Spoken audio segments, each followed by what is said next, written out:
brought to you by Soundlibra.com. You can find a direct link to our full library in the description of this audio, or visit us anytime at Soundlibra.com.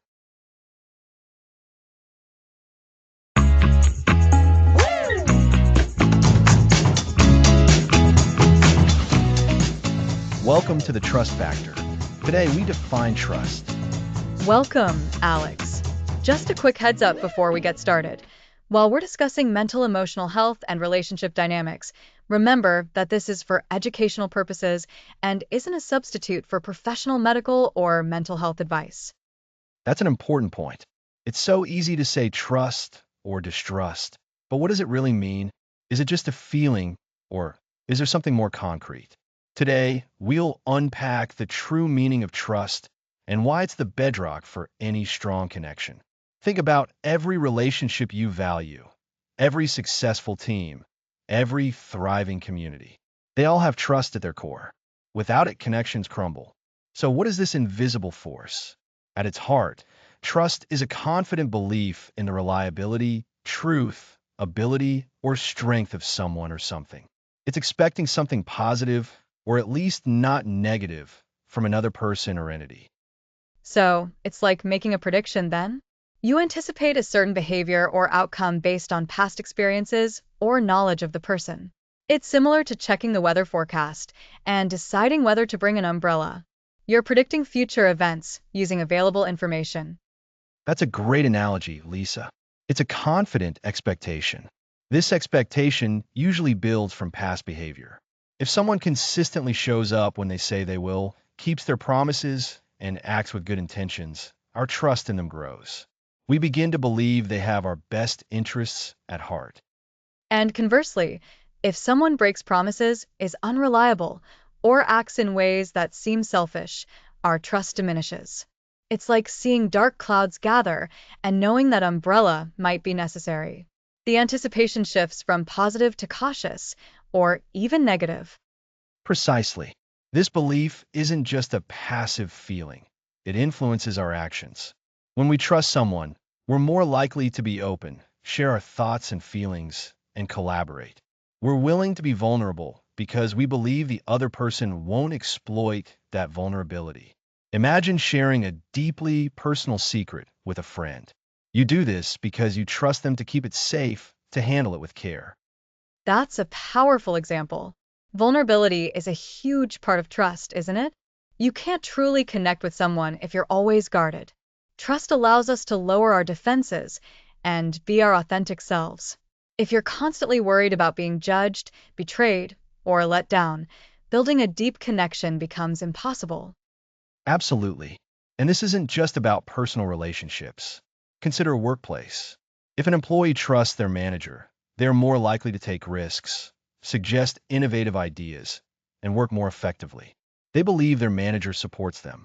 Conversely, a manager who doesn't trust their employees might micromanage, which stifles creativity and engagement. So, trust is both an expectation and an enabler. It's the foundation upon which we build our interactions, allowing for openness and growth. It's the difference between feeling secure and feeling constantly on edge. Exactly. And what happens when trust is absent or broken? It creates a chasm. It leads to suspicion, doubt, and anxiety. It forces us to expend energy protecting ourselves rather than investing it into building a stronger relationship. It's like trying to build a house on quicksand. It will inevitably collapse. Think of trust as the glue that holds a bridge together.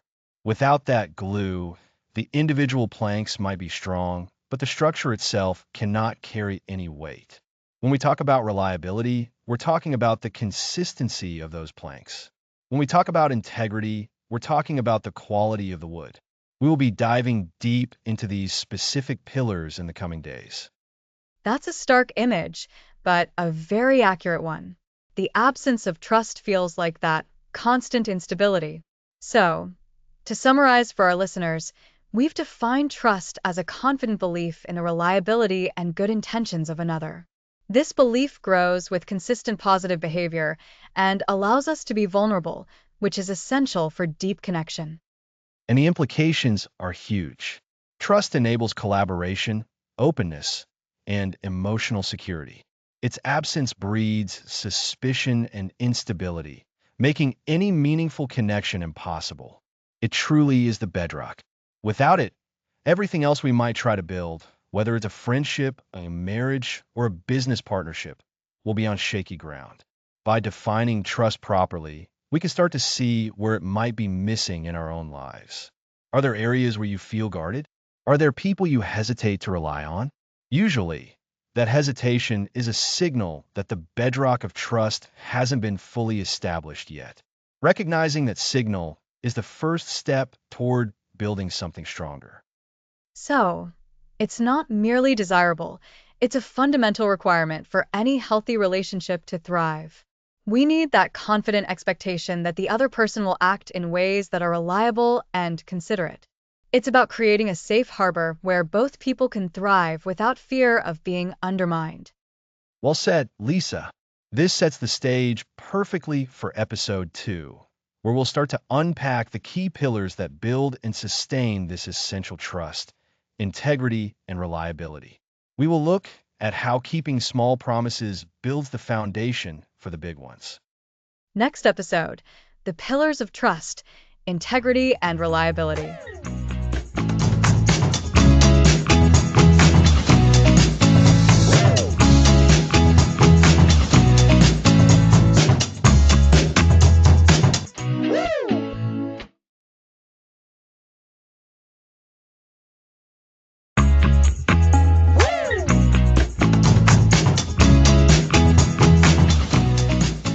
Welcome back to the Trust Factor. Last time, we explored what trust truly is. Now, let's tackle the essential building blocks that hold up strong trust. We define trust as looking forward to the future with confidence. That confidence comes from specific qualities. Alex, what are these crucial pillars? The first two pillars are integrity and reliability. Think of them as the bedrock. Without these, any trust you have is built on shaky ground. Integrity and reliability. What do they mean in building trust? Integrity means wholeness and being morally upright.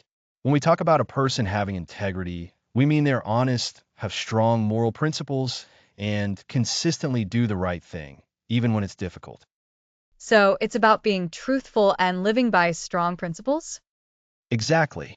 It's about your actions aligning with your words and values. Someone with integrity wouldn't take credit for others' work. They'd admit mistakes and avoid cutting corners. That makes sense. It's knowing where someone stands ethically, without hidden agendas. Precisely. Trust is about believing in the good intentions and honest nature of another person. When someone has integrity, you feel safe in trusting them because you believe they won't betray that trust. So, if integrity is the moral compass, what about reliability? Reliability is about consistency and dependability. It's the belief that someone will do what they say they will do and be there when you need them. It's positive predictability. So, it's not just about being honest, but also about being someone we can count on, like arriving on time. That's a perfect example. Reliability means consistently showing up, delivering on promises. If you say you'll finish a report by Friday, a reliable person submits it by Friday.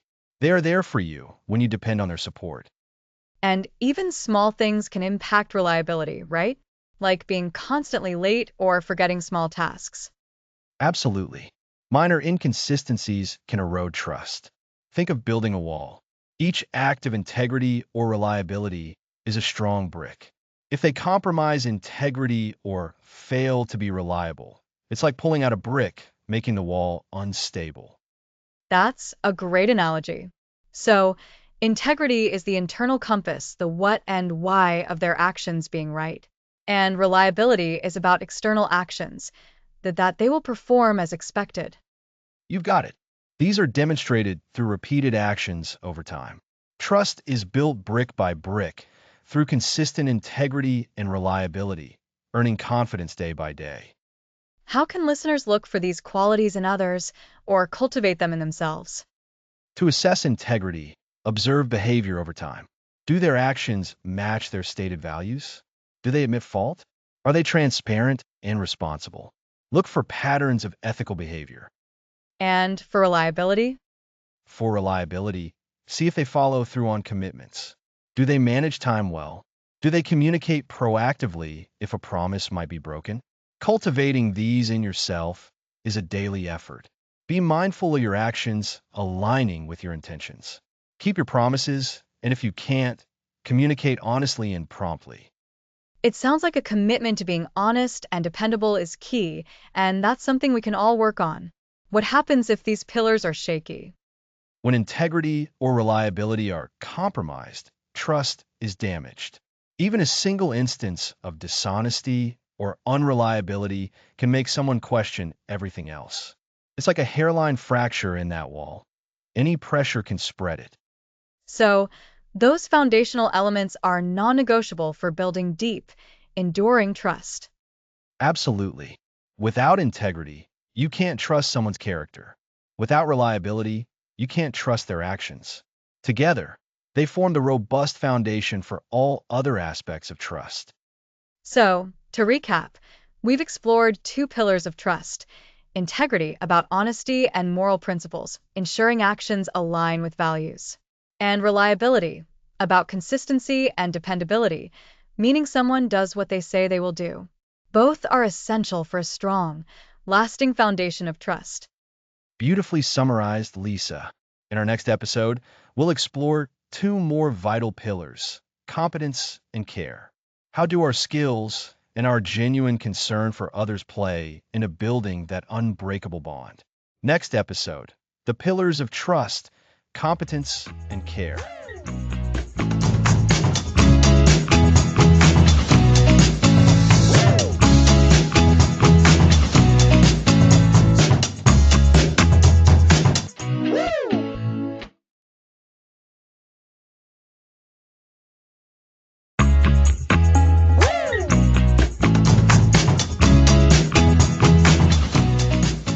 Welcome back to the Trust Factor. Last time, we delved into integrity and reliability. Now, let's explore competence and care. That's a perfect way to frame it, Alex. Integrity and reliability are about character. Competence and care are about capability and intention. So, Alex, let's start with competence. What does it mean to trust someone's competence? Simply put, trusting someone's competence means you believe in their ability to do what is needed. It's about recognizing that they possess the skills, knowledge, and resources to handle a task effectively. Think about it. If your car breaks down, you trust a mechanic's competence to fix it because they have the training and tools. Right. And that distinction is so important. Competence isn't a one size fits all trait, it's specific to a situation. So, when we're talking about relationships, how do we assess competence? It's not like we have resumes for our friends or family. We assess it through observation and experience. Have they demonstrated the ability to handle similar situations before? Do they seem knowledgeable? For instance, if a friend offers advice, you might consider their past successes or their general understanding. If your partner is managing the household budget, you trust their competence if they consistently keep things organized and financially stable. You're looking for evidence of their capability. So, it's about looking for proof in a way. It's not just believing they could do something, but seeing that they have the capacity to do it well. This also means we have to be realistic about what people can and cannot do. Precisely. And it's also about acknowledging when someone is growing or learning. Competence doesn't always mean they are an expert. Sometimes it means they have the potential and the willingness to learn. The key is whether you believe they are capable of acquiring the necessary skills. So, to recap competence, it's the belief in someone's ability to successfully perform a task or fulfill a role. It's built on evidence of their skills, knowledge, and experience. That makes a lot of sense. It's the can they do it aspect of trust. Now, let's move to the other crucial pillar: care. This sounds like it's about feelings, but I imagine it's more than just liking someone. You're absolutely right, Lisa. Trusting someone's care means believing that they genuinely want what's best for you. It's about knowing that their intentions are good, that they have your well-being at heart, and that they will act in ways that are considerate of your needs. It's the assurance that they won't intentionally harm you. Ah, so it's about their intentions. It's the do they want good things for me part. How does this differ from just being nice? That's a great distinction. Being nice can be superficial. Care, in the context of trust, goes deeper. It's about a consistent pattern of behavior that demonstrates empathy, concern, and a commitment to your welfare. It's when someone goes out of their way to help you, even when it's inconvenient. It's when they listen with empathy and try to understand your perspective. It's also about them being honest, even if the truth is difficult, because they believe it's ultimately for your benefit. So, care is about demonstrating that our well being matters to them. It's the active ingredient that makes us feel safe and valued. I'm picturing a friend who, even if they can't solve your problem, at least sits with you and genuinely listens without judgment. That feels like care. Exactly. And it's also about trust in their decision making when it affects you. If someone is making decisions on your behalf, you need to trust that their primary motivation is your best interest, not their own. This is why competence and care are often intertwined. You might trust someone's competence to manage your investments, but if you don't trust their care, you'll always worry if they're putting your needs ahead of their own. You need both. That's a powerful connection. Competence is the can do, and care is the will do for you. If you only have competence, you might have someone who is very capable but ultimately self serving. And if you only have care, you might have someone who means well but lacks the ability to really help. You've hit the nail on the head, Lisa. You need both to build truly robust and lasting trust. Imagine a doctor who is a brilliant surgeon, highly competent, but lacks bedside manner and doesn't seem to care about your comfort. That would be unsettling. Conversely, a doctor who is incredibly warm and caring, but makes frequent errors due to lack of skill would also erode trust. We want both, the ability to get the job done and the assurance that it's being done with our best interests at heart. So, to recap this episode, we've explored the vital pillars of trust, competence, and care. Competence is the belief in someone's ability to do what is needed. Care is the belief that someone genuinely wants what is best for us. We build trust and competence through consistent demonstrations of skill and knowledge, and we build trust and care through actions that show empathy, consideration, and a genuine concern for our well being. Excellent summary, Lisa. These four pillars, integrity, reliability, competence, and care, form the bedrock of strong, dependable trust in any relationship. We've really laid a strong foundation for understanding what trust truly is. And it's so clear that these aren't just abstract ideas.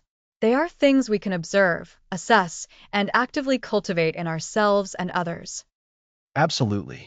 We've now covered all the core components that build trust. Next time, we're going to dive into a concept that often seems counterintuitive to trust: vulnerability. We'll explore the vulnerability paradox and how opening up, paradoxically, can actually strengthen trust. Thanks for listening.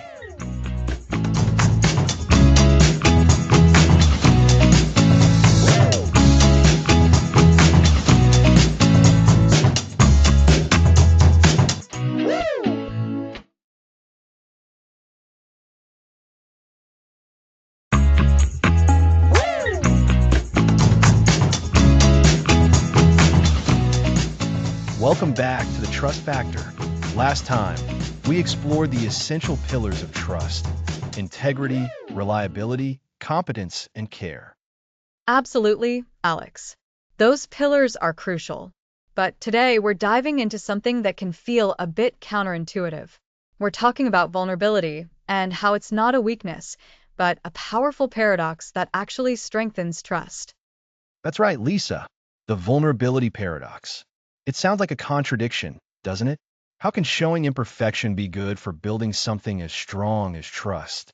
The common thought is that we need to appear strong and capable at all times to be trusted. Exactly. We often associate trust with someone unwavering, someone who never makes a mistake. But as we've seen, trust is also built on reliability and competence. So, how does admitting you don't know something or that you're struggling fit into that? It fits in because true connection happens when we allow ourselves to be seen, fully seen. and that includes our imperfections. Think about it. When someone you know admits they're feeling overwhelmed or shares a past mistake they learned from, how does that make you feel towards them? It makes them feel more human, more relatable. It's like their armor comes down and you feel a connection on a deeper level. You realize they're not some perfect robot, but someone navigating life's challenges just like you are.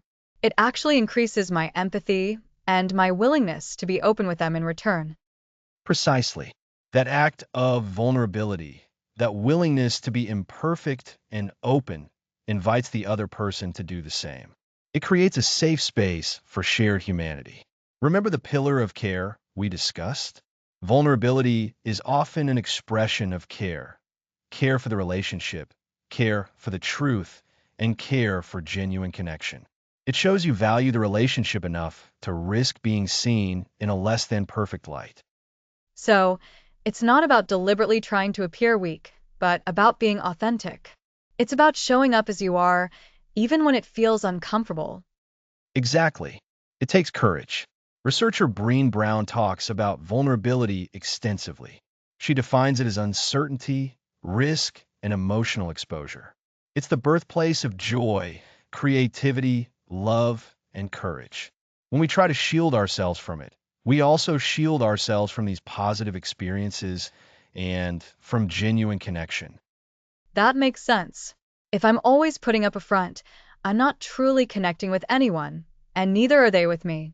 It's like building a relationship on a shaky platform because the real me isn't even on the platform. That's a great way to put it. And when it comes to trust, this willingness to be vulnerable signals something vital to the other person: authenticity. If you're willing to be vulnerable with someone, it implies you trust them to some degree. You're essentially taking a calculated risk, showing them a part of yourself you might normally keep guarded. And if they respond well to that, if they offer understanding and support, it reinforces their trustworthiness. It's a reciprocal exchange. It absolutely is. This reciprocal vulnerability is how deep trust is forged. When one person opens up and the other person responds with empathy and acceptance, it creates a positive feedback loop. Each act of vulnerability met with kindness deepens the bond and increases the sense of safety within the relationship. This then encourages even more openness. So, the paradox is, by exposing ourselves to potential hurt or judgment, the risk of vulnerability, we actually create a situation where that hurt is less likely to occur because the other person feels trusted and respected and is more likely to respond with care. You've got it. It's about trust being earned not just through competence and integrity, but through the messy, beautiful reality of being human.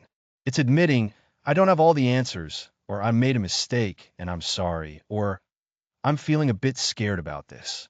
These are not confessions of inadequacy. They are invitations to deeper connection. And this applies to all sorts of relationships, doesn't it? In romantic partnerships, of course, but also in friendships, family dynamics, and even in professional settings. Absolutely. Imagine a manager who admits they don't know the best way to solve a particular problem and asks their team for input. That manager is demonstrating competence by recognizing the need for collaboration and showing vulnerability by admitting they don't have all the answers. This fosters trust and encourages genuine problem solving from the team. And a friend who admits they're feeling lonely and asks to spend time with you, that shows they trust you enough to share that vulnerable feeling, and it gives you an opportunity to show you care. It's about moving from a transactional view of relationships, where we expect perfection, to a transformational one, where we embrace imperfection and share growth. When we are vulnerable, we stop trying to project an image and start presenting our authentic selves. This authenticity is a powerful trust builder because it's rare and genuine. It's like peeling back layers. We often start with the outer layers, the competent, reliable persona. But to build really strong, lasting trust, we need to get to the core, and that requires vulnerability. And this willingness to be vulnerable also helps us to understand others better. When we share our own struggles, we become more attuned to the struggles of those around us. It cultivates empathy, which is a cornerstone of strong relationships, and, as we've discussed, a fundamental aspect of care. So, to recap what we discussed today, the vulnerability paradox teaches us that instead of hiding our imperfections to be trusted, showing them authentically can actually deepen connection and build stronger trust. It requires courage, but it's the path to genuine human connection. It signals authenticity, invites reciprocity, fosters empathy, and ultimately strengthens the bonds we have with others. That's a perfect summary, Lisa. It's about embracing the discomfort of being seen, because on the other side of that discomfort lies true intimacy and connection. Remember those pillars we talked about: integrity, reliability, competence, and care? Vulnerability is the courageous act that allows us to truly deploy and experience all of those in a meaningful way. It's the bridge between knowing someone technically and truly knowing them. It really is the key to moving beyond surface level interactions to building unbreakable bonds. It's about being brave enough to be real. And that's a powerful takeaway for all of us. Next episode, we'll explore how consistency, predictability, and peace of mind play a vital role in solidifying the trust we've been building. Can't wait. See you next time.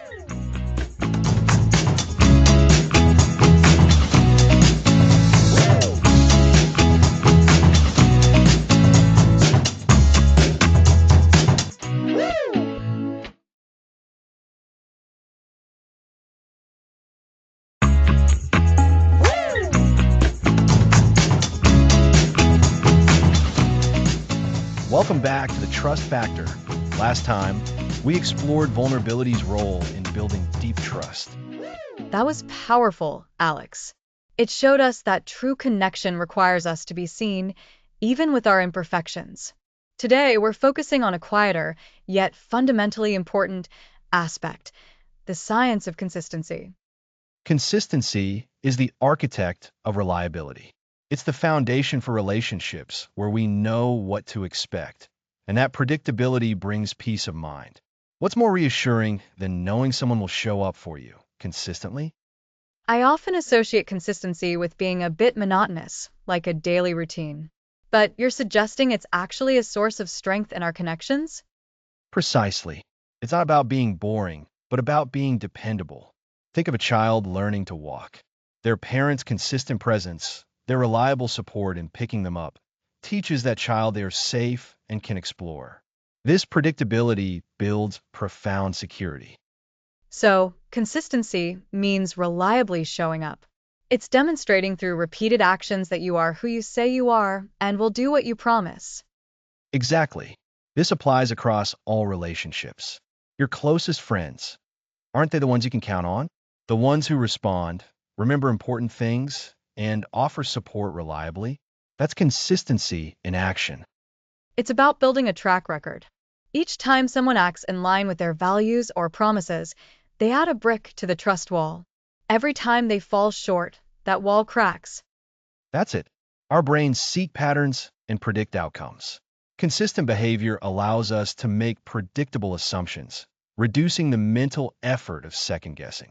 This creates that sense of peace of mind. So, if someone is consistently kind, we learn to expect kindness. We don't have to brace ourselves for unexpected rudeness. That mental ease is a significant benefit. It is. And what's remarkable is that small, consistent actions often mean more than infrequent grand gestures. Someone who always brings you a coffee when they get one for themselves, or who consistently replies to emails within a day. These small acts show you're a priority, even in the everyday. I'm picturing someone perpetually on time for meetings, or someone who always follows through on even the smallest commitments. It's these micro interactions that build up trust over time. Absolutely. This consistency creates a trust buffer. When someone has a history of consistent, positive behavior, we're more likely to give them the benefit of the doubt if something goes wrong. We think that's not like them, instead of assuming the worst. That trust buffer is so important. It's a reserve of goodwill, earned moment by moment through dependable actions. It means integrity and reliability are in constant practice. Indeed, integrity is about unwavering moral principles. Reliability is about being consistently dependable. Consistency is what makes both of those qualities truly impactful in practice. Without consistency, integrity or reliability alone can be diminished. It's their consistent combination that builds true trust. It also means consistency isn't about being rigid. People grow and change. As long as that change is communicated and their core values remain consistent, trust can still flourish. If someone changes careers and they communicate their reasons and new path clearly and consistently, that's a different, healthy kind of consistency that builds trust. That's a vital distinction. Consistency doesn't mean inflexibility. It means predictability in intent, character, and core values.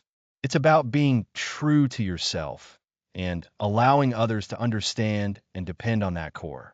When people evolve and they communicate that change transparently and their actions align with their new words, it's a consistent demonstration of their evolving self. Healthy growth can actually strengthen trust when handled openly. So, for anyone listening aiming to build stronger trust, the key is to focus on dependable actions, big and small, and to be consistent in demonstrating your integrity and care for others. Yes, it's about showing up when you say you will, doing what you say you'll do, and being who you say you are repeatedly. This steady stream of dependability creates the safe harbor of predictable relationships, granting us invaluable peace of mind. Consistency transforms our intentions into reliable realities for those around us. It really is the unsung hero of healthy relationships. It's not about being perfect, but about being predictably present and true. Exactly. We've seen how consistency, through predictable behavior and ongoing reliability, creates safety and dependability. This predictability reduces our internal anxiety, allowing us to focus energy outward rather than managing relationship uncertainty. It's the science of showing up consistently that builds unbreakable trust. Which leads perfectly to our next topic. If consistency is the bedrock, what bridges us to deeper connection? That, Lisa, leads us into the vital art of communication. Next time, we'll explore how speaking and listening effectively can build powerful bridges of understanding and deepen our trust even further. Excellent. Join us next time as we delve into the power of communication.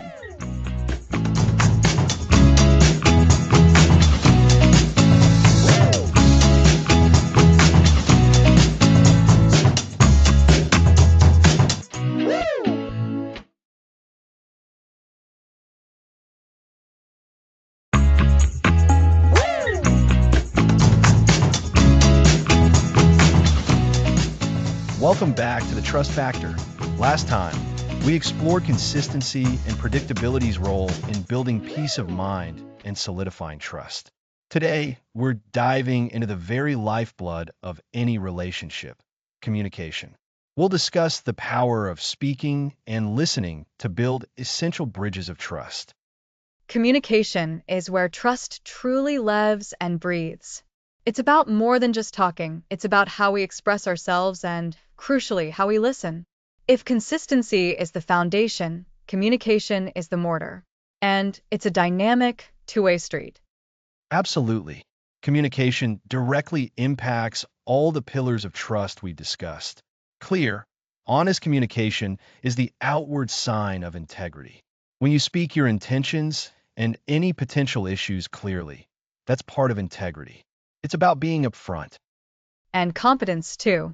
If you're an expert but can't explain your ideas clearly, others might not fully grasp your capabilities. Effective communication makes your expertise accessible and, therefore, more trustworthy. Exactly. It also ties directly into the vulnerability we explored. Open, honest communication requires vulnerability. When we speak our truth and listen with empathy, we open ourselves up. This willingness to be transparent and to truly hear another person is a massive trust builder. It says, I value this relationship enough to engage truthfully and understand your perspective. So, speaking truthfully is one side. What does that really look like in practice, Alex? Beyond avoiding lies, what are the key elements of truthful communication that build trust? Truthful communication is about clarity honesty, and intentionality. First, it's about being direct. We often hint or expect mind reading. Direct communication, delivered respectfully, minimizes misinterpretation. Instead of "this project seems off track," try "I'm concerned about the project's timeline. I've noticed we're behind on X, Y, and Z, and I'd like to discuss how we can get back on track." That's much more action-oriented and clear. It gives the other person a concrete understanding of the situation and your concerns. Precisely. Second, it's about authenticity, our words aligning with our actions and feelings. If you're frustrated but smile and say everything's fine, there's a disconnect. Expressing genuine feelings appropriately builds authenticity people can rely on. This is where vulnerability plays a key role.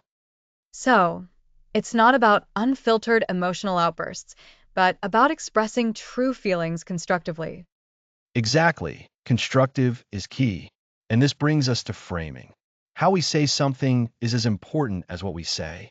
When communicating difficult truths, I statements like, "I feel concerned" or "I need clarity," instead of use statements like, "You always do this," can soften the impact and encourage receptiveness. This prevents defensiveness and opens the door for problem solving.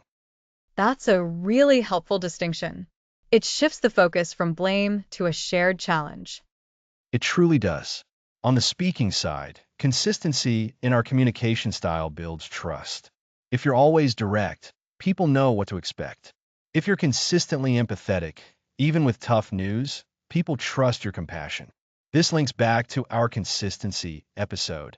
Our communication patterns become a form of predictability. Okay, so speaking truthfully involves directness, authenticity, thoughtful framing, and communication consistency. That covers speaking. Now, let's talk about listening, which I think is often where trust gets tested. How can I trust you if I don't feel heard?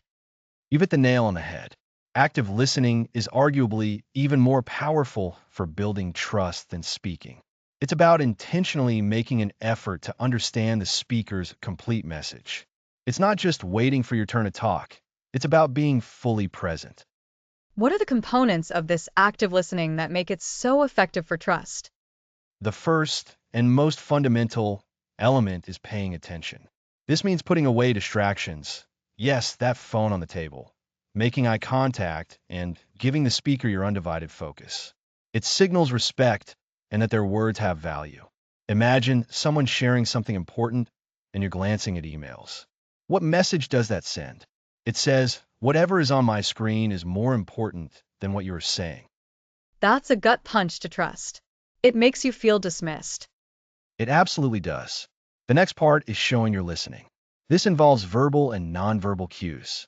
Nodding, making sounds like uh-huh or I see, leaning in slightly. These all communicate engagement. It assures the speaker you're following along. So, it's not just about hearing the words, but showing that you're processing them. Exactly. And this leads to a crucial technique, clarifying and summarizing. Once the speaker finishes, or at natural pauses, reflect back what you heard. Phrases like, "So, if I understand correctly, you're saying X," or "It sounds like you're feeling Y because of Z." This serves two vital purposes. First, it ensures you've understood them accurately, preventing misunderstandings that can erode trust. Second, it makes the speaker feel truly heard and validated. It's a powerful confirmation that their message has been received. I've found that saying, "So, your main concern is what happens to the budget if this new vendor doesn't deliver on time," really helps confirm understanding and opens avenues for response. That's a perfect example, Lisa. And finally, responding thoughtfully. This doesn't mean agreeing with everything, but offering a considered response that acknowledges their perspective. This might involve validating their feelings. I can see why that would be frustrating. Even if you don't agree with their conclusion, or offering your own perspective respectfully, building on what you've understood. This is where you can offer solutions, share your thoughts, or ask further questions. So, to recap for our listeners, truthful speaking involves being direct, authentic, using careful framing, and being consistent in communication style. Active listening means paying attention, showing you're listening, clarifying and summarizing, and responding thoughtfully. It's a holistic approach. It really is. Combine effective speaking with deep, empathetic listening, and you create a communication environment where trust can not only survive but thrive. It's how we navigate disagreements constructively, deepen our understanding of one another, and build those unbreakable bonds that are the hallmark of strong, trusting relationships. This ability to speak our truth and truly hear others is the bridge that connects us, and without that bridge, trust simply cannot exist. It's powerful stuff, Alex. Communication really is the engine of trust. We've covered a lot today, from speaking directly and authentically to the nuances of truly hearing someone. These are skills we can all work on to strengthen our relationships. Absolutely. And next time, we'll be shifting our focus to trust within the family unit as we explore trust in parenting and nurturing those all important secure bonds. Next episode: Trust in Parenting, Nurturing Secure Bonds.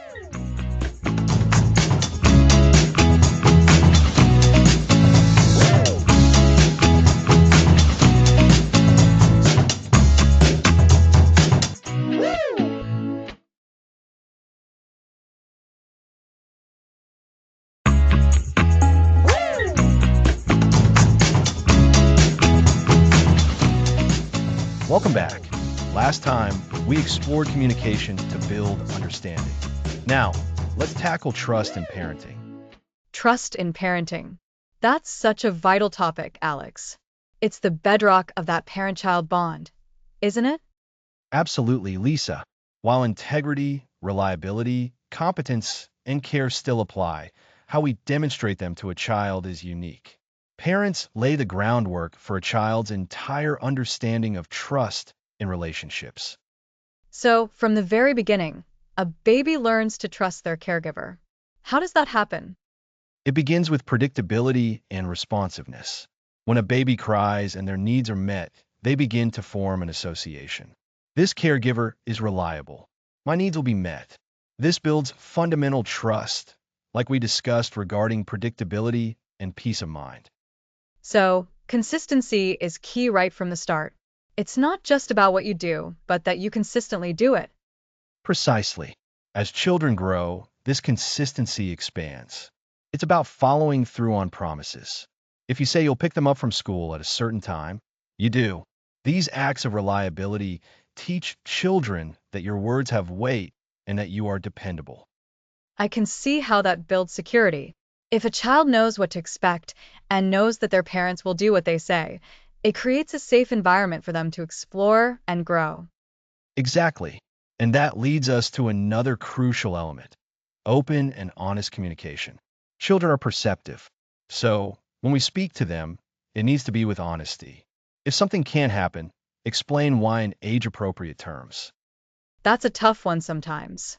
It's easier to say, maybe later, than to give a direct explanation. But you're saying that directness builds trust in the long run? Yes, because it shows respect for the child. And it's not just about speaking, it's about listening. Truly listening. Giving them your full attention is a profound act of trust. It tells them, you matter. Your thoughts and feelings are important to me. So, it's about creating a safe space for them to be vulnerable. They need to know that if they open up, they won't be judged or dismissed. You've hit the nail on the head, Lisa. Nurturing secure bonds absolutely requires creating that safe haven. This means validating their feelings, even if you don't understand the reason behind them. A child who feels heard and understood is much more likely to trust their parents. This is where the care aspect of trust truly shines through. Could you give an example of validating feelings? My listener might be picturing a child throwing a tantrum. A great question. If a child is upset because a toy broke, instead of saying, "It's just a toy, don't cry," a parent could say, "I can see you're really sad that your toy broke. It was special to you, wasn't it?" This acknowledges their emotion without trying to minimize it. It says, "I see you, and I understand you're upset." That understanding is a critical part of the trust equation. That's so much more powerful. It shows empathy. And I imagine competence plays a role too, in parents being reliable and capable in their children's eyes. Immensely. Competence in parenting isn't about being perfect, but about being capable of meeting a child's needs, whether that's providing food, shelter, education, or emotional support. When children see their parents as capable and resourceful, it instills a sense of security and trust in the parental guidance. So, to recap, for parents building trust with their children, it's about being consistently reliable, communicating honestly and listening actively, creating a safe space for vulnerability, validating their feelings, and demonstrating competence in meeting their needs. That's a lot, but it all circles back to those core pillars of trust. It does. And it's a continuous process. Trust isn't static. It requires ongoing effort. Consider it an investment where every positive interaction is a deposit into that trust account. And it grows over time, creating a robust and resilient bond. You mentioned earlier that this lays the groundwork for future relationships. How does secure trust with parents impact a child's ability to trust others later in life? It's fundamental. Children who experience consistent, reliable, and loving trust from their parents are more likely to develop a healthy sense of self-worth and to trust others. They learn that relationships can be safe.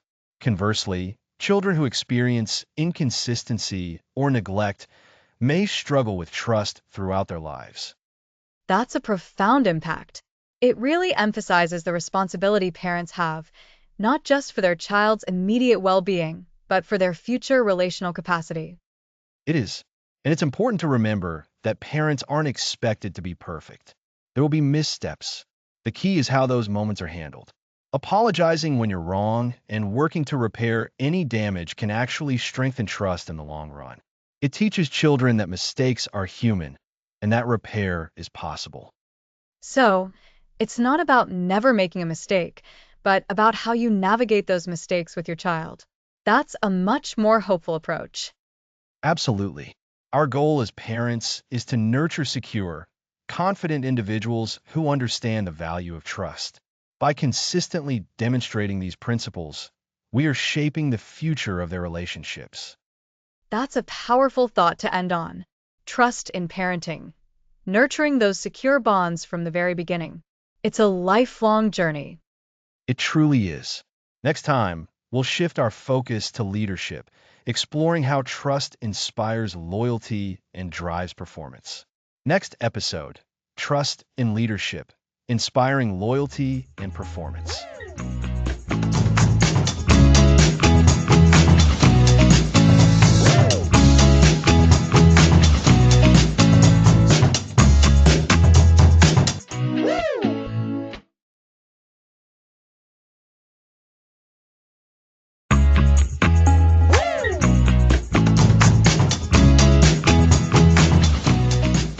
Welcome back. Last time, we explored trust in parenting. Now, let's discuss trust in leadership. That's right, Alex. Trust isn't just for our personal lives, it's a bedrock for success in the workplace. If people don't trust their leader, how can they be expected to follow them through challenging times? Exactly, Lisa. A leader who has earned their team's trust can inspire incredible loyalty and drive exceptional performance. It's about creating an environment where people feel safe, valued, and motivated to do their best work. This episode unpacks trust in leadership and its impact on loyalty and performance. So, Alex, how does the trust we've discussed in personal relationships translate to leadership? Are we talking about the same core principles? Absolutely. The fundamental pillars of trust, integrity, reliability, competence, and care are just as vital, if not more so, when it comes to leadership. Let's break them down. First, integrity. For a leader, this means being honest, ethical, and transparent. It's about aligning their words with their actions and always doing the right thing, even when it's difficult. So, a leader who says one thing and does another will quickly erode trust. It's like a friend who constantly cancels plans last minute. You stop relying on them. A leader needs to be a person of their word. Precisely. And reliability goes hand in hand with integrity. Can the team count on their leader to follow through on commitments? Are they consistent in their decisions and approach? Predictability, in a good way, allows people to feel secure. When a leader is reliably supportive or consistently fair, it builds a strong sense of safety within the team. That makes sense. If you never know what mood your boss will be in, or if they'll actually support your project, it's hard to invest yourself fully. It creates a constant undercurrent of anxiety. It does. Next up is competence. This might seem obvious, but a leader needs to possess the skills and knowledge to guide their team effectively. This doesn't mean they need to be an expert in every single area, but they need to understand the industry, the goals, and how to navigate challenges. They need to demonstrate that they are capable of leading the way. So, it's about having the capability to lead, not just the title. People need to believe their leader knows what they're doing, which allows them to feel confident in the direction the team is heading. Exactly. And finally, care. This is the emotional intelligence aspect. A leader who genuinely cares about their team members' well-being, their professional development, and their personal lives builds deep connections. It's about showing empathy, providing support, and recognizing the human element within the professional dynamic. This is where it really mirrors personal relationships, isn't it? You trust someone you know cares about you, who has your back. In a leadership context, this translates to creating a supportive work environment where people don't feel like just a number. Absolutely. When leaders embody these four pillars, integrity, reliability, competence, and care, they lay the foundation for high levels of trust. And what's the impact of that trust? Well, it's profound. Firstly, employee engagement soars. When people trust their leaders, they are more likely to be committed to their work, to go the extra mile, and to feel a sense of ownership over their contributions. It's a virtuous cycle, I imagine. When you trust your leader, you're more engaged, and your engagement makes the team more successful, which, in turn, reinforces the trust in the leader. You've got it. And that leads directly to increased loyalty. Employees are less likely to seek opportunities elsewhere when they feel valued, supported, and trust the vision and direction their leader provides. They feel a sense of belonging and are more invested in the long-term success of the organization. I've seen this firsthand. Teams with trusted leaders are more resilient. They can weather storms, adapt to changes, and overcome obstacles because there's a solid foundation of belief in the leadership. And beyond loyalty, there's the impact on performance. Trust creates psychological safety, which is essential for innovation and problem solving. When team members feel safe to voice their ideas, admit mistakes without fear of reprisal, and challenge the status quo, creativity and efficiency flourish. So, a leader who fosters trust essentially unlocks the full potential of their team. It's not just about managing tasks, it's about cultivating an environment where people can thrive. Precisely. Consider the alternative, a lack of trust in leadership. This can lead to a disengaged workforce, high turnover rates, a culture of fear and blame, and ultimately, poor organizational performance. It's a recipe for stagnation and decline. It sounds like building trust as a leader isn't just a nice to have, it's a strategic imperative for a thriving workplace. It absolutely is. And it's a continuous process. Trust isn't built overnight. It's earned through consistent actions over time.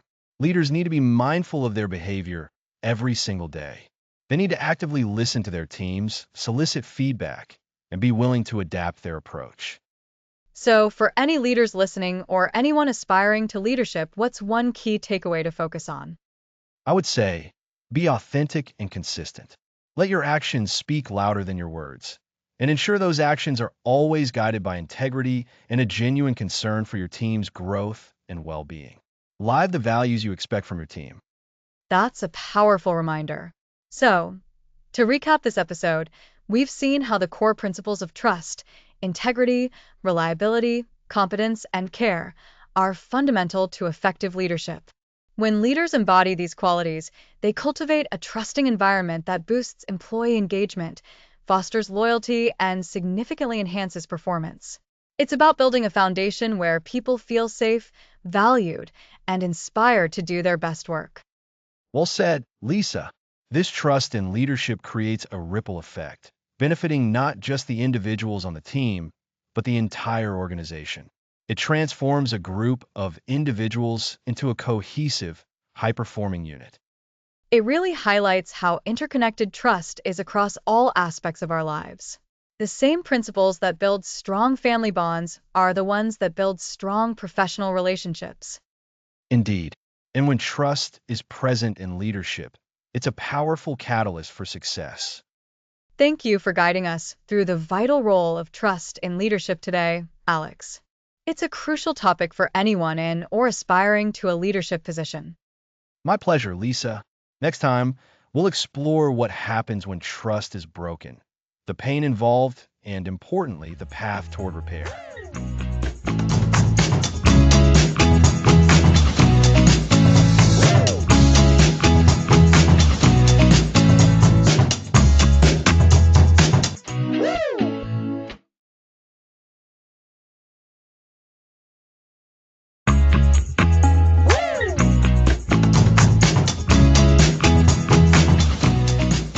Welcome back. Last time, we explored how trust is cultivated in leadership roles through inspiring loyalty and performance. Now, we're diving into one of the most difficult aspects of trust. What happens when it's broken? And that's a tough place to be, Alex. It feels like a foundation crumbling beneath you. Today, we're going to talk about the pain of broken trust and the very first, often daunting, steps toward repair. Exactly, Lisa. When trust is broken, it's not just a minor inconvenience. It's a profound emotional wound. Imagine you've built a beautiful, intricate structure, perhaps a home, a garden, or even a complex machine, brick by brick, component by component, with careful effort. Trust is like that. And then, suddenly, something happens that brings it all crashing down. That visual really hits home. It's devastating. What are the immediate emotional responses people tend to feel when they realize trust has been broken? The immediate aftermath is usually an intense mix of emotions. There's often shock, disbelief. You might think, this can't be happening, or I never saw this coming. Then comes the pain, which can manifest as deep sadness, anger, or even a sense of nausea. Betrayal is a particularly sharp kind of pain because it comes from someone you believed you could rely on. Betrayal. That word itself carries so much weight. It implies not just an action, but a violation of a deeply held expectation. Precisely. And with that violation comes a cascade of other feelings. There could be fear, fear of being hurt again, fear of trusting the wrong person, fear of being alone. There's often a profound sense of loss, not just of the relationship as it was, but of the imagined future that trust supported. And sometimes there's self-doubt. People might start questioning their own judgment. How could I have been so wrong about them? Or what did I miss? That self-doubt is insidious. It makes you question not just the other person, but your own ability to navigate relationships. It's like suddenly questioning your map when you realize you're lost. That's a great analogy, Lisa. And to compound matters, when trust is broken, our natural instinct can be to shut down. We might want to withdraw, isolate ourselves, and put up thick walls to prevent any further hurt. It feels like self-preservation, and in the short term, it can provide a sense of safety. It makes sense. If touching a hot stove burned you, you'd avoid touching it again, right? So, it's natural to avoid situations that feel like another burn. Absolutely. But here's the paradox. While isolation can feel safe, it often hinders the very thing we need, healing and, eventually, the possibility of trust again. The pain of broken trust, if left unaddressed, can fester. It can lead to bitterness, resentment, and a hardening of the heart that impacts not just the relationship where the trust was broken, but all future relationships. So, while withdrawing is a natural reaction, it's not a sustainable solution for healing. What are the first steps, then, for someone trying to navigate this incredibly painful landscape? The very first and arguably most difficult step is acknowledging the reality of what happened. This means moving beyond denial and accepting that the trust has indeed been broken. It's about validating your own feelings, allowing yourself to feel the anger, the sadness, the hurt without judgment. This isn't about condoning the behavior that broke the trust, but about recognizing the impact it has had on you. Acknowledging and validating. So, feeling the feelings instead of pushing them away.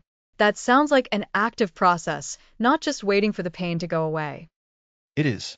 And closely tied to that is the need for introspection, but not self-blame. This is where we, as individuals, can reflect on what happened, understand our own role in giving trust and what it means to us. It's about remembering what trust felt like before it was broken, so you have a clearer picture of what you've lost. So, you're not looking to find fault with yourself, but rather to understand the situation more deeply from your own perspective. Exactly. It's about regaining your own sense of self and agency. After acknowledging the pain and doing some internal reflection, there's the question of confronting the situation. This doesn't always mean an immediate, constructive conversation. Sometimes it means simply making a decision about whether or not you want to even consider repair. That's a crucial decision point, isn't it? Not every breach of trust is reparable or even desirable to repair. Indeed. And if the decision is to explore repair, the next step often involves communication. But this isn't just any communication. It needs to be clear, honest, and focused on expressing the impact of the broken trust. It's vital to communicate what happened, how it made you feel, and what you need. And on the other side, if the person who broke the trust is involved, it requires them to listen without defensiveness, to acknowledge the harm caused, and to take responsibility. That's a lot to ask of both sides, especially the listening without defensiveness part. It's human nature to want to explain or justify. It is. And that's why this podcast episode is about the pain and the path to repair. It highlights that repair is a journey, not a single event. It requires immense courage, patience, and a willingness from all parties involved to engage in a process that can be deeply uncomfortable. We'll be delving into the specific steps of rebuilding trust in the next episode. But for today, it's important to understand that acknowledging the brokenness and accepting the pain are the essential first steps.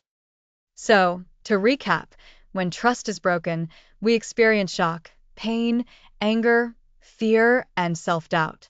Our natural reaction is to withdraw, but for healing, we need to acknowledge the reality of the situation, validate our feelings, and engage in introspection. Then, we make a decision about repair, which, if pursued, requires clear communication and a willingness to listen and take responsibility. It's a challenging but necessary foundation for any kind of healing. Well said, Lisa. The emotional landscape of broken trust is vast and often treacherous. But by understanding these initial reactions and steps, we can begin to navigate the path forward. And we'll be continuing that journey with you in our next episode when we discuss the concrete steps involved in mending that rift and rebuilding trust. Next episode, Mending the Rift, Steps to Rebuilding Trust.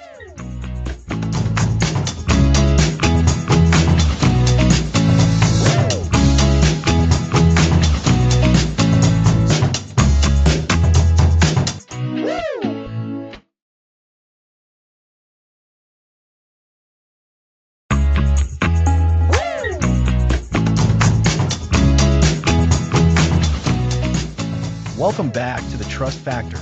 Last time, we explored the deep pain and difficulties that arise when trust is broken. Today, we pivot to a more hopeful and arguably more challenging aspect of trust, mending the rift. Rebuilding trust after it's been shattered is a marathon, not a sprint, and it requires commitment from everyone involved. Absolutely, Alex. It's that feeling of hitting rock bottom and then realizing you have to find a way to climb back up. It's not easy, and frankly, some people might think it's impossible. But we're here to show that with the right approach, it really can be done. Exactly. So, where do we even begin when the foundation of a relationship, whether it's personal or professional, feels like it's crumbled? The very first step, and it's a weighty one, is acknowledgement. The person who broke the trust needs to truly acknowledge the harm they've caused, not just that something happened. Acknowledgement versus just saying, I'm sorry. Because I'm sorry can sometimes feel superficial. What's the difference there? Great question, Lisa. Acknowledgement is about understanding and validating the other person's pain. It's saying, I see that my actions caused you deep hurt, and I understand why you feel betrayed or angry. It's not making excuses, it's not minimizing the damage. It's about taking ownership of the impact your behavior had. Think of it like this. If you accidentally break a treasured vase, just saying, oops, sorry, doesn't fix the shards. Acknowledgement is recognizing the value of that vase and the pain of its destruction. That makes sense. It's about empathy. You're stepping into their shoes to feel the weight of their disappointment. So, after that crucial acknowledgement, what comes next? The next vital piece is a sincere and thorough apology. And I stress sincere and thorough. A genuine apology includes several key components. First, it clearly states what you are apologizing for. No vague statements. Second, it expresses remorse for the pain caused. Third, it takes responsibility without blaming the other person or circumstances. And fourth, importantly, it outlines what steps will be taken to ensure it doesn't happen again. So, it's not just I'm sorry I did that, but I'm sorry that my actions X, Y, and Z led you to feel A, B, and C. It was wrong, and I take full responsibility. Going forward, I will do P, Q, and R to prevent this from occurring. Precisely. When all those elements are present, an apology becomes a powerful tool for beginning to bridge the gap. It signals a willingness to mend. But here's the crucial part for the person who was wronged. They need to be open if they feel ready to accepting the apology. This doesn't mean immediately forgetting or condoning the behavior, but it means accepting the sincerity of the apology as a first step. That can be incredibly difficult. Forgiveness, or at least the willingness to consider it, doesn't happen overnight. It truly doesn't. And that brings us to consistency and time. Rebuilding trust is built on a foundation of consistent, trustworthy behavior over an extended period. One good deed or one sincere apology won't erase past transgressions. It requires repeated demonstrations of integrity, reliability, competence, and care, the very pillars of trust we discussed in episodes 2 and 3. So, the person trying to rebuild has to show they've changed, not just say it. They have to walk the walk, day in and day out. And the person who is hurt has to be patient, observing these actions without necessarily expecting the trust to be fully restored immediately. Exactly. It's about earning back confidence, piece by piece. This is where transparency becomes paramount. The person who broke trust needs to be open about their actions and intentions. They should be willing to answer questions, even difficult ones, and provide reassurance. They need to actively demonstrate that they have nothing to hide and that they are committed to being an open book. That openness can feel vulnerable, both for the person providing it and for the person receiving it, as they're essentially lowering their guard again. It is. And that's why a commitment to open communication is so vital throughout this process. Both parties need to feel safe to express their feelings, concerns, and needs. This means active listening from both sides. The person rebuilding trust needs to listen without getting defensive, and the person who is hurt needs to express their feelings clearly and respectfully, working towards understanding rather than just accusation.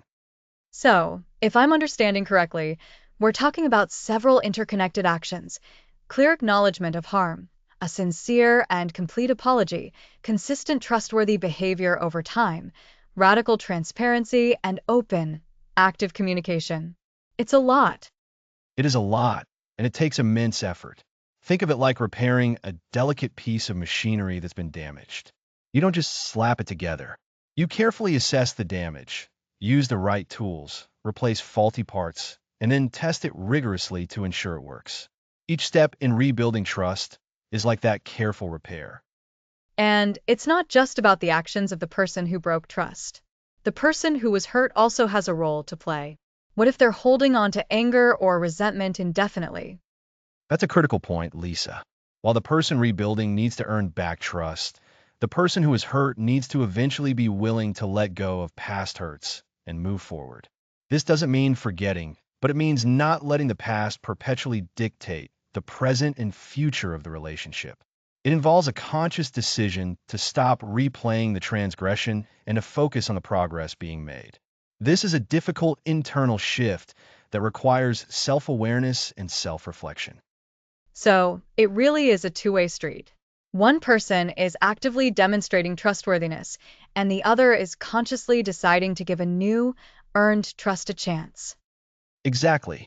And sometimes, to facilitate this process, a neutral third party, like a therapist or counselor, can be invaluable. They can provide a safe space for communication, help mediate discussions, and offer strategies for both parties to navigate the emotional complexities involved. That's a really practical suggestion for anyone struggling to do this on their own. It's like having a guide through the difficult terrain. Indeed. So, to recap the journey of mending the rift, it begins with rigorous acknowledgement of the harm caused, then a sincere, thorough apology that takes full responsibility. Following that is the ongoing demonstration of consistent, trustworthy behavior, marked by radical transparency. Crucially, this is all underscored by open, active communication where both parties feel safe to express themselves and listen without defensiveness. And finally, for the person who is wronged, there's the internal work of being willing to release past hurts and allow new trust to form, perhaps with the aid of professional guidance. It's a complex, often painful, but ultimately potential path towards restoring a relationship. It's about recognizing that while trust can be broken, the commitment to rebuild it can create an even stronger bond in the long run. That's a beautiful way to put it, Lisa.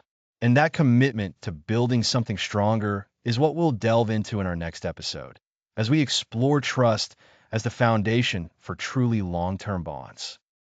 Join us next time as we explore the commitment connection.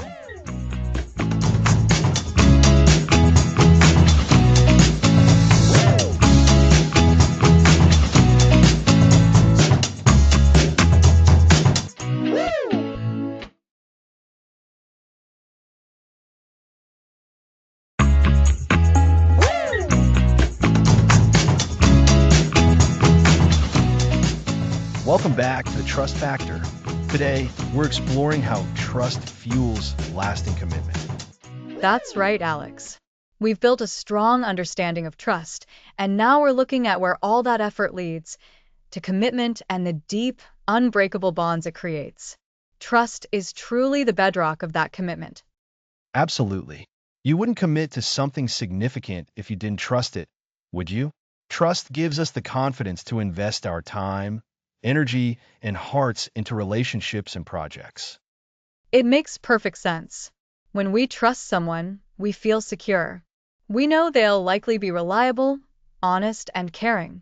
This security allows us to fully commit, saying, I'm all in. Exactly. Remember our discussion on integrity and reliability in episode 2? When someone consistently shows these traits, it creates a stable environment. This predictability is key to commitment. We can anticipate their actions and feel confident they'll remain consistent. So, the consistency we discussed in episode 5 is also crucial here. That ongoing pattern of trustworthy behavior builds security, making commitment feel not just possible, but desirable. It's like building a strong foundation before adding an upstairs.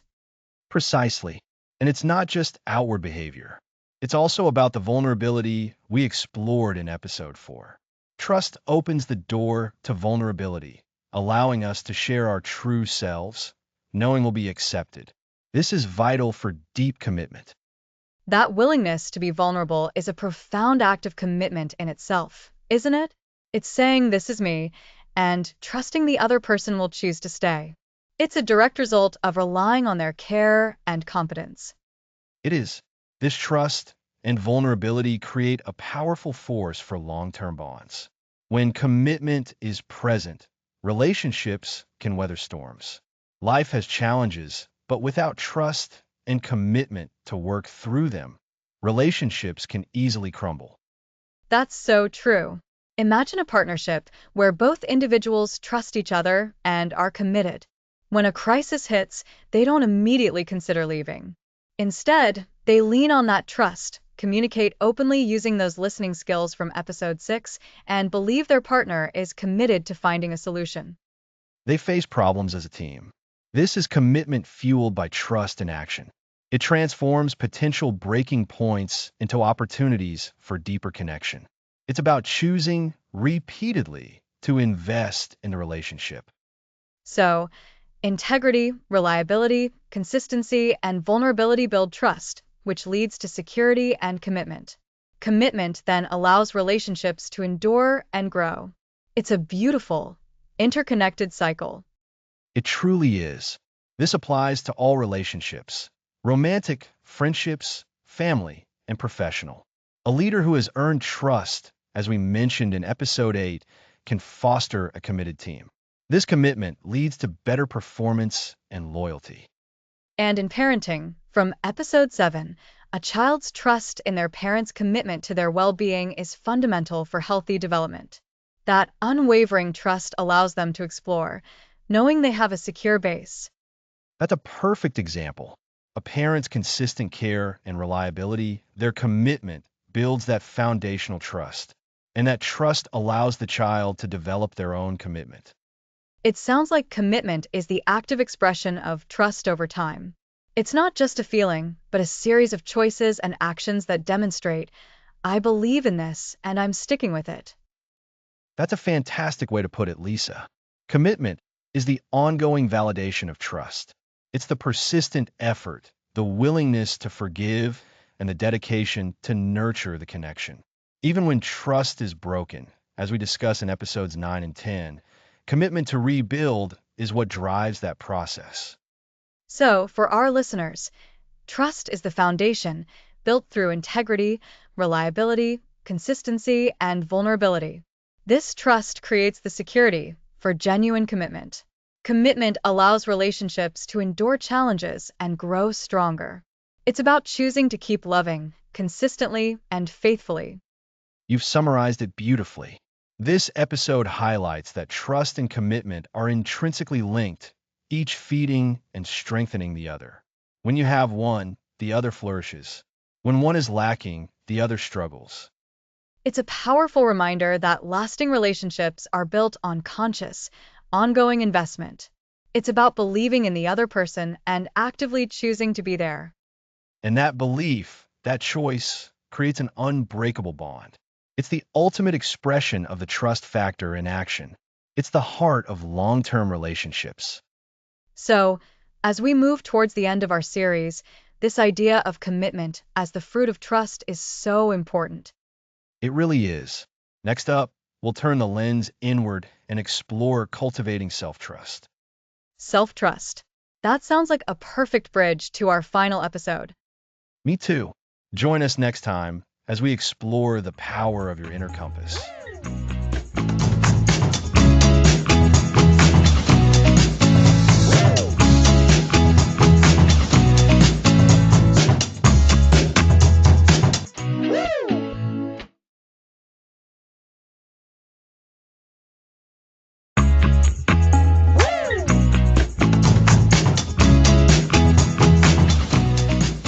Welcome back. Today, we turn the spotlight within. We're diving into self-trust. It's true, Alex. If we don't trust ourselves, how can we truly offer trust to others? It feels like the foundation of everything. Exactly. Self-trust is a deep belief in your ability to make good decisions, act by your values, and handle life challenges. It's trusting your judgment, your voice, and your worthiness. So, it's not just I can do this, but I am capable and I can learn and recover if I stumble. Precisely. This belief comes from trusting your judgment, your intuition, and your reasoning. You believe your decisions are sound, based on the information you have. Judging our own judgment feels complex. How do we build that, especially after mistakes? It's a practice. First, trust your competence, your skills, knowledge, and capabilities. Believe you can learn and grow. This makes you more willing to take on challenges. So, if I'm good at planning, I trust my planning ability. If I lack a skill, I trust one can learn it. That's very concrete.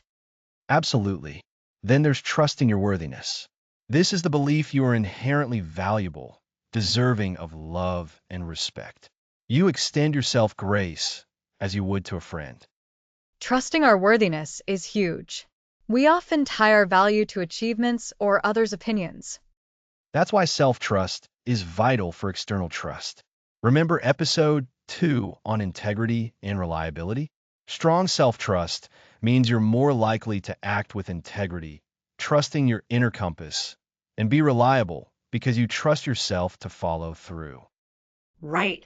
If I trust myself to be honest, I'm more likely to be honest. It's an internal reinforcement.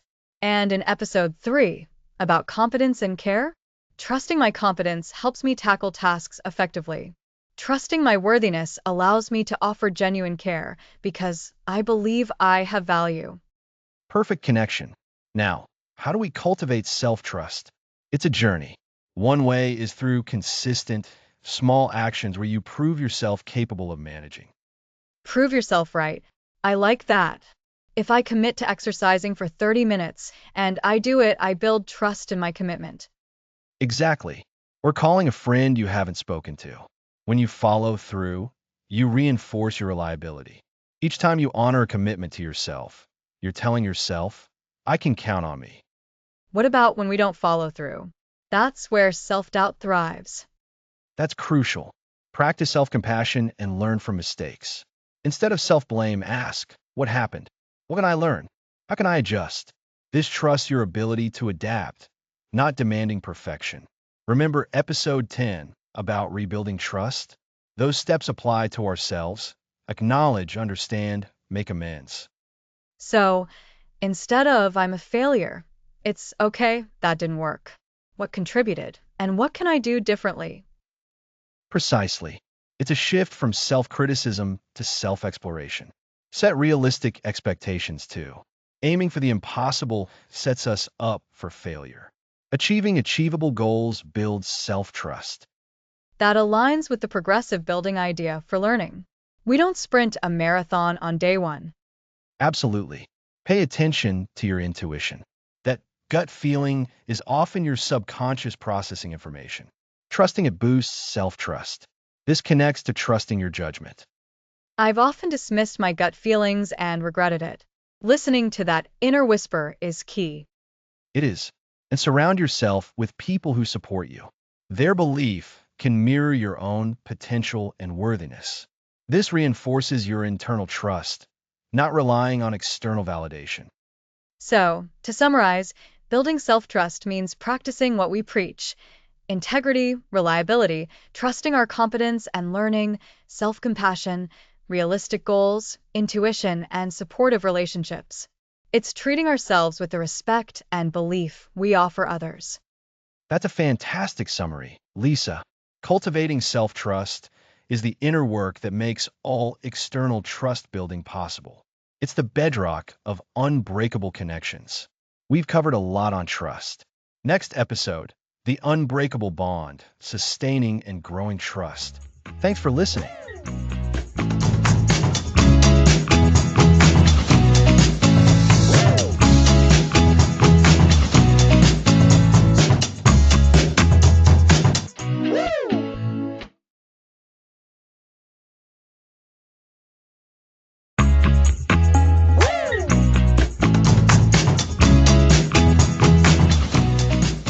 Welcome to the final episode of The Trust Factor. It really has, Alex. Over the past 12 episodes, we've laid down the groundwork, built the pillars, and even explored what happens when trust falters and how to repair it. Today, we're tying it all together. Exactly. We've talked about the bedrock of connection, defining trust itself. Remember, trust is that firm belief in the reliability, truth, ability, or strength of someone or something. It's not a passive state. It's an active choice we make. And the pillars we focused on were so crucial: integrity, ensuring our actions align with our words; reliability, being dependable; competence, having the skills to do what we say; and care, demonstrating genuine concern for others' well-being. These are the sturdy legs holding up any strong relationship. We also delved into the vulnerability paradox. It might seem counterintuitive, but opening ourselves up, being willing to be seen, flaws and all, is actually a powerful force for building trust. It shows we have faith in the other person's ability to handle our truth. And that consistency we discussed? It's the quiet hero of trust. Predictability, in a good way, creates a sense of safety and peace of mind. Knowing what to expect from someone allows us to relax and deepen our connection. Communication, of course, is the glue. Not just speaking our truth clearly and kindly, but listening, truly listening, with empathy and understanding. That's where so many relational bridges are built, and sometimes it's where they are tested. We saw how vital trust is in specific contexts too. In parenting, nurturing those secure bonds with our children. In leadership, inspiring loyalty and enhancing performance. And in our personal lives, as a foundation for long-term commitment. That commitment connection, as we called it, is where trust truly shines. And let's not forget the crucial internal work. We explored cultivating self-trust. When we trust ourselves, our inner compass, we're better equipped to both give and receive trust in our external relationships. It's the ultimate inner anchor. So, after all this, how do we move from building trust to sustaining and growing it, to creating what Alex calls the unbreakable bond? It's about continuous cultivation, isn't it? Absolutely. Think of trust not as a finished product, but as a living garden. You wouldn't plant seeds and then walk away, would you? No, you water it, you tend to it, you protect it from weeds. Sustaining trust is the same. It requires ongoing attention and effort. So, the principles we discussed integrity, reliability, care, communication, vulnerability they aren't just steps to build trust once. They are practices to be woven into the fabric of our daily interactions. Precisely. It's about intention. Every interaction is an opportunity to either reinforce trust or chip away at it. When we are intentional about being reliable, about communicating clearly, about showing care, we are actively watering that garden. We're nurturing the bond. And growth. How does trust grow? You mentioned it's not just about maintaining the status quo. Growth happens when we intentionally deepen our understanding of each other, when we navigate challenges together and emerge stronger, and when we are willing to expand our circle of trust as appropriate. It's like the garden producing more blooms each season. As we become more skilled at practicing these trust-building habits, the resulting trust becomes more robust, more resilient. So, if a rift occurs, even in a well-established relationship, these ongoing practices make the repair process more effective because the foundation is already strong. Exactly. The tools for repairing trust, sincere apologies, taking responsibility, demonstrating change through consistent action, are far more effective when they are applied within a relationship that already has a deep well of trust to draw from. It's like gravity. A strong foundation makes it easier to put a roof back on after a storm. I love that analogy. So, growing trust also means embracing a certain level of shared experience and history, doesn't it? The more challenges you overcome together, the more you prove your mettle to each other. Yes, shared experiences, especially those where we've relied on each other, create powerful memory anchors. Think of a time you and a friend navigated a difficult situation. That shared resilience, the knowledge that you both showed up, that strengthens the trust between you. It's a tangible accomplishment together. And how do we ensure that trust remains unbreakable across different relationships with partners, family, friends, colleagues? Is it the same approach? The core principles are universal, but the expression might differ. With a partner, it might involve a deeper level of shared vulnerability and daily commitment. With colleagues, it's more about professional reliability and competence. With children, it's about protection and consistent guidance. The key is to adapt the application of trust principles while staying true to the essence of integrity, reliability, competence, and care. It sounds like a lifelong pursuit then. Not a destination, but a continuous path. That's it exactly, Lisa. Building unbreakable trust isn't about reaching a final point where you never have to think about it again. It's about the ongoing commitment to show up with integrity, to be reliable, to communicate with care, and to remain open and vulnerable. It's about choosing that connection every single day. So, to recap the whole series, we started by defining trust, explored its core pillars of integrity, reliability, competence, and care. We understood the role of vulnerability and consistency and the vital importance of communication. We examined trust in parenting and leadership, and then bravely navigated the pain of broken trust and the essential steps for repair. We saw trust as the foundation for long-term commitment and the critical need for self-trust. And finally, in this episode, we've discussed how to sustain and grow trust, turning it into that unbreakable bond through continuous intention, practice, and shared experience. You summed it up beautifully, Lisa. Trust is a muscle that gets stronger with use, a garden that flourishes with consistent care, and a flame that burns brighter when continually tended. By living these principles, we can truly build unbreakable bonds in every area of our lives. It's been an honor to explore this with you and our listeners. Thanks for listening to the series.